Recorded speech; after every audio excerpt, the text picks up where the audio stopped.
My name is Mariana Ward. I have three kids. I have two boys and a girl, an 8-year-old and a 17-year-old and a 27. How I found Respond was really through my worker. It was through her. I never wanted to go into a shelter, to be honest with you, even though with the situation, I didn't want to go into a shelter because I just always thought of a shelter just being, just not to disrespect anybody, but just like bumps or drug addicts and stuff. And my whole fear was my kids. It's just like, okay, I'm not going to a shelter. Also, I don't want her to think that, this is a way of living, things like that. Because I knew the 16-year-old at the time, he was probably, so he was about 14, 15, you could say. And so I knew he understood a little bit, but I know she didn't. So I didn't want her to, experience that lifestyle, but we had no choice. So every time they would tell me, my worker would tell me to call, I would just like, oh yeah, I already called. They don't have any openings. Oh, I called this other place. They don't have anything. Oh, they told me they will call me back. Or they wanted me to go, this place, New Hampshire, whatever, and that's too far. I want to keep them in school. It's bad enough that things the way they are, and I don't want to, get them out of school, which was another thing too, that I really didn't want to do. I didn't want to switch my kids from school because they were already in school, and especially him, because that's something I always tell everyone at Respond, I wanted Tyler to stay. So long story short, my worker one day, she was just like, you know what, you just can't keep spending money like that on hotels and stuff. So she's like, so what are you going to do? I was like, well, my sister, my brothers, they'll, pay for hotels for me and stuff. And that's what was happening to, go there. So it's not that I didn't have help, but I just didn't want to, come there with two kids and, inconvenience them, even though they were willing for me to come there. So, back to that, that's what was happening too. They would pay for hotels, pay for a week, pay for 2 weeks and stuff like that. And she was just like, well, you can't keep doing this. We have to find somewhere. I'm like, yeah, I'm looking. It was like this particular day, she was just like, okay, you know what? We're going to call Respond. I'm like, yeah, sure. And she called. We got a worker on the phone and she's like, yeah, Mike will call you back. And at the time, Mike was the manager there. He called me back that same day. He told me, we have a room. You and the kids can come. I'll meet you so-and-so place because we can't give out the, address and this and that. I'm like, okay. I met up with Mike and he was a really, really, really good worker, a really nice person. I met with him. He took all our stuff, put it in the car, brought it upstairs, set up the room, everything for us. I went back and picked up my kids from school because at the time my son played, football and all that stuff. So I picked him up from school, picked her up from the after school program. We came back, we met up with him. We went back in the house and all we had to do that day when we came to the shelter was just take our clothes off, get ready for bed, eat and everything because he had everything already set up for us.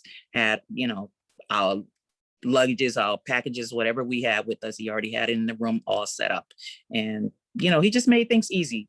And from that day on, everything was just like, I can't say it was perfect, but everything was just going smooth. And that was like the best, it might sound crazy to someone, but the best shelter ever. If I had to do it again, I would definitely want to go to Respond because it was clean, nice. They had very good workers there that understood, and that was very nice. Mike was the manager at the time.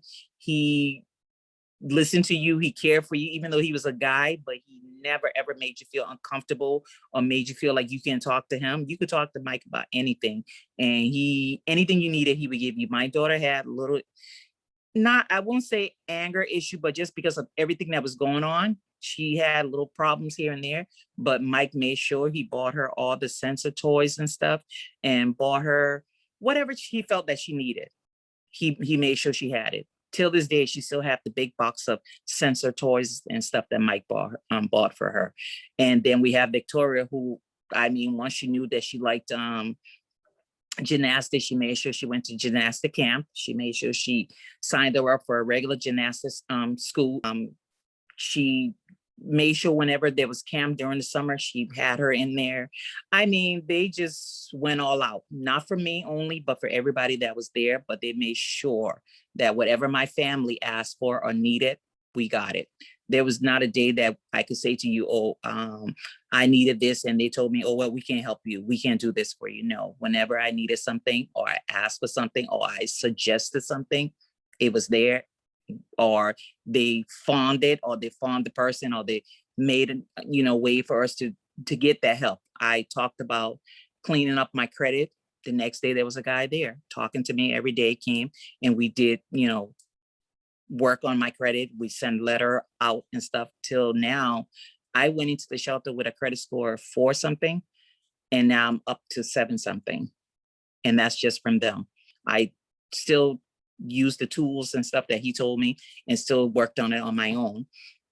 My son he's still at school. This is his last year. He's a senior. He's going to be going to Curry College. My daughter is going to be going back to school on Monday. This will be her first day back to school, in school, actually. And I work a full-time job. I'm still in school. Everything's going good. We have a roof over our head. We're safe. During the whole pandemic, we kept in contact with Respond, or actually they kept in contact with us and made sure that we had everything and anything we needed.